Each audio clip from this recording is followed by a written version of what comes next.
जय माता दी। कैसे हो आप लोग? आज मैं एक देवी पचरा लेके आई हूँ। चलो आप लोग को सुनाती हूँ, आप लोग सुनिएगा। पसंद आएगी तो हमारे चैनल की भी लाइक सब्सक्राइब आप लोग कर दीजिएगा। तो चलो सुनाती हूँ। जय माता दी।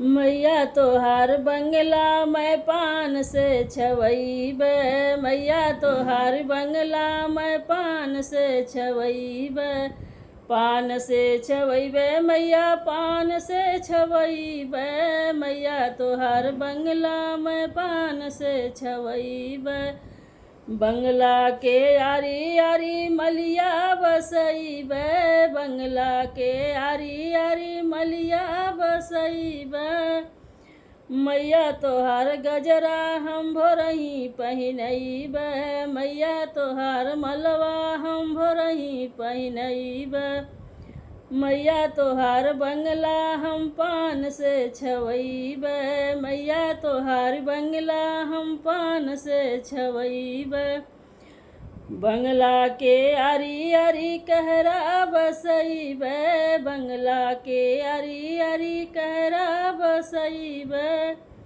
मैया तोहार चरण हम सुबह सुबह धोवैबे, मैया तोहार चरण हम भोर में धोवैबे, मैया तोहार बंगला हम पान से छवैबे, मैया तोहार बंगला हम पान से छवैबे, बंगला के आरी आरी सोनरा बसैबे, बंगला के आरी आरी सोनरा बसैबे, मैया तोहार टिकवा हम भोर में पहिनैबे, मैया तोहार टिकवा हम भोर में पहिनैबे, मैया तोहार बंगला हम पान से छवैबे, मैया तोहार बंगला हम पान से छवैबे।